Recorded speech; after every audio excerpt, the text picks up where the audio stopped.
Gita Bhagat sir, కానీ ముందు గీతానే కదా sir, Bhagat is dad's name. Hello వాట అడగట్లేదు మూర్తి గారు. హలో హలో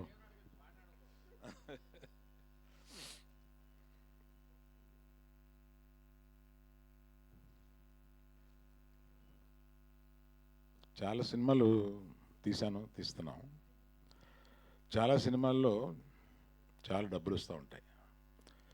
మీకే తెలుసు, నేను సినిమాలు తీసి కోట్లు సంపాదించానని. ఇది దాపరికమేం లేదు. కానీ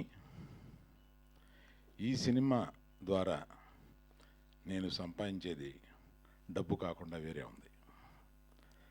ఈ సినిమాని తీసినందుకు చాలా తృప్తిని అనుభవిస్తాను. ఈ కథ విన్నప్పుడు 2021లో ఆయన దగ్గర విన్న దగ్గర నుంచి ఈ కథ నా మైండ్లోంచి పోవడం లేదు. ఎప్పుడు డైరెక్టర్ గారు కనపడినా ఆ కథ ఏమైంది, ఎప్పుడైనా సినిమా తీయాలయా అని అంటూ ఉండేవాడిని. అలాగా అనుకోకుండా ధీరజు విద్య వీళ్ళందరూ కలిపి మళ్ళీ అదే కథని ఆయనతో తీయడానికి నా దగ్గర తీసుకొచ్చారు. So somewhere I'm destined to make this film. ఎందుకంటే సమాజానికి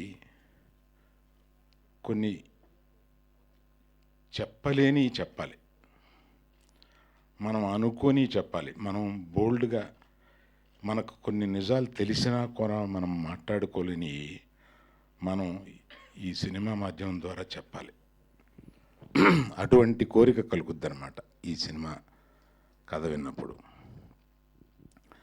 రాహుల్ లాంటి కమిటెడ్ పర్సనే దీన్ని ఆయన చెప్పేటప్పుడు ఏ ఉద్వేగం ఫీల్ అయ్యాడో ఆ ఉద్వేగంతో ఆ సినిమాని తీశారు. అటువంటి వాళ్ళే, అటువంటి సున్నిత హృదయులే ఆయన. వ్యక్తిగతంగా కూడా చాలా సున్నితమైన మనిషి. అటువంటి సున్నితమైన వాళ్ళే ఇటువంటి సున్నితమైన సబ్జెక్ట్స్ని చేయగలుగుతారు అనిపిస్తుంది అన్నమాట. అంటే ప్రతి యువకుడు ఈ సినిమాని చూడాలని నాకు అనిపిస్తుంది.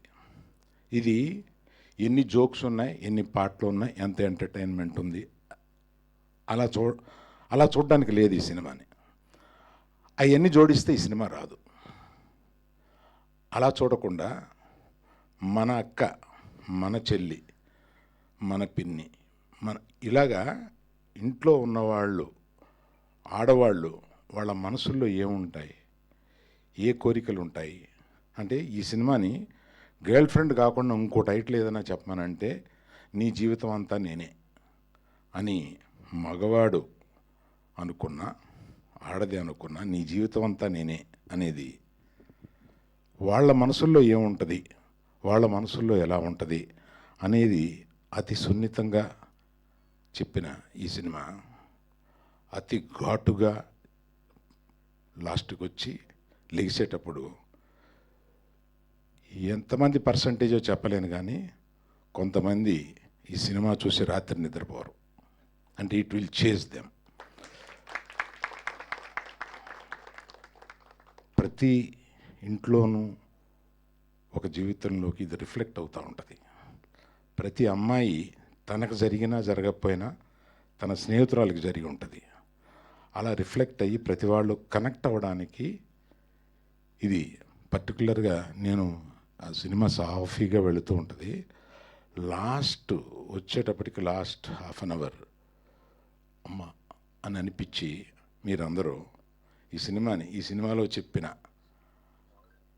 దీన్ని కానీ ఇంకెందుకు బోల్డ్గా ఒకటి చెప్పాలి. మీరందరూ మేము తీసిన సినిమాలకు 1.5 దగ్గర నుంచి 3.5 వరకు ఇస్తారు. మీరు ఈ సినిమాకి తక్కువ ఇవ్వడానికి ఇబ్బంది పెడతారు మీరు.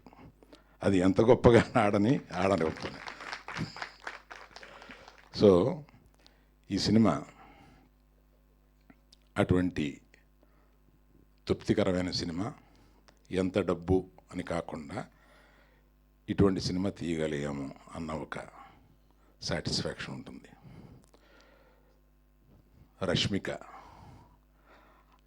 ఆ అమ్మాయి అంటే జీవించేసింది అనమాట ఆ క్యారెక్టర్లో. అంటే ఆ అమ్మాయి గ్రేట్ ఆర్టిస్ట్ ఎలా అంటే పలుకుద్ది, అటువంటిది ఆ అమ్మాయి she lived in to it. మిగతా వాళ్ళందరూ మాట్లాడారు. సక్సెస్ మీట్లో కూడా మళ్ళీ రష్మిక అప్పుడు ఉంటుంది కనుక రష్మిక ఉన్నప్పుడు చెప్తాను. మన కమ్యర్ ఫస్ట్ రషెస్ చూసి నేను కింద పడిపోయాను. ఈ కుర్రాడు ఎవరా, కొత్త కుర్రాడు. నేను ఆ సినిమాలో వచ్చాడు. అంతకుముందు సినిమా ఏంటది, నానితో చేసి దసరాలో వచ్చాడు. జస్ట్ గుర్తుపెట్టుకున్నాను. కానీ ఈ సినిమాలో పెర్ఫార్మెన్స్ చూసేటప్పటికి is going to stay here, let me encourage this kind of persons అని నెక్స్ట్ నేను ఆయన కలిసినప్పుడు ఒక చెక్ తీసుకుని వెళ్ళి you are doing my one of my films brother అని నేను it gave him so much of confidence. ఇవన్నీ నేను అనుకోలే. ఇతను he is one actor who is going to stay here for long, is so talented. అసలు ఏది అంటే ఏ సీన్ తీసుకున్నా దీనికన్నా ఇతను కొంచెం బెటర్గా చేసి ఉండొచ్చు అన్నది లేదు, అట్లా చేశాడు. ఆ క్యారెక్టర్లో అట్లా జీవించి చేశాడు. Wish you a great future brother, great future. Hey Shyam గారు, సార్ మీ హృదయంలో సాంగ్స్ అన్నిసార్లు విన్నాను. ఫస్ట్ మీరు ఎవరో నాకు తెలియదు, ఈ సినిమాలో ఉంటారో లేదో తెలియదు, కాబట్టి ఆ హృదయంలో సాంగ్స్ మట్టుకు అన్నిసార్లు విన్నానండి. You are an extraordinary talented musician. Thank you. అట్లాగే మన Vihari garu, thank you sir, you done a great job. Thank you. Like that అసలు నువ్వు చించేసావా నువ్వే నాకు నువ్వు ఎంత ఎమోషనల్గా మేల్స్ ఎంత కనెక్ట్ అవుతారు అనేది నాకు ఒక చిన్న ఇది ఉంది. ఎంత కనెక్ట్ అవుతారు అనేది నేను కనెక్ట్ అయ్యే ఈ సినిమా తీశాను కనుక నాలాగా కనెక్ట్ అవుతారా అని ఆ సందేహం అసలు ఫస్ట్ చించి పారేసావు నువ్వు.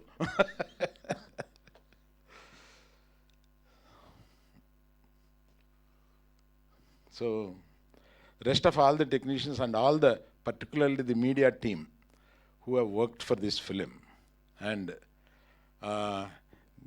గీతా భగత్ చాలా సునాయస్ భలే మాట్లాడతావు నువ్వు, చాలా న్యాచురల్. ఈ సినిమా గురించి ఎక్కువ కొంచెం నీకు న్యాచురల్గా వచ్చింది. కనెక్ట్ అయ్యావు, అర్థమవుతుంది. So then comes Vidya and Dheeraj, they are good friends. And Dheeraj మొట్టమొదట్లో ఏదో వాళ్ళ నాన్నగారు ఒక హోటల్లో ఈయన పరిచయం చేశారు. ఇండస్ట్రీకి రావాలని సరదా పడుతున్నాడండి అని. రారా తీరద్దు నీకు అని అనుకున్నాను, కానీ వచ్చి ఇలా గీతార్ట్స్లో కూర్చుని నాకు సినిమాలు తీసి పెడతాడు అని అనుకోలేదు. ఇప్పుడు ఇది 10 ఏళ్ల క్రితం వాళ్ళ నాన్నగారు పరిచయం చేసినప్పుడు చిన్న కుర్రోడుగా ఉండేవాడు. ఆ తర్వాత విద్య సొంత కూతురు లాంటిది, చిన్నప్పటి నుంచి నా దగ్గరే పెరిగింది. ఇవాళ వచ్చి గీతార్ట్స్ని తన సొంతం చేసుకుంది. ఇవాళ నాకు బరువు తగ్గించడానికి మన వాసు, విద్య వీళ్ళు పక్కన బోల్డ్ మంది ఇటువంటి అంటే అనేక మందిని ఎంకరేజ్ చేశాం. ధీరజ్ లాంటి వాళ్ళు, ఎస్కేఎన్ లాంటి వాళ్ళు, వీళ్ళందరూ సినిమాలు తీస్తూ గీతార్ట్స్ని పచ్చగా ఉంచుతున్నారు.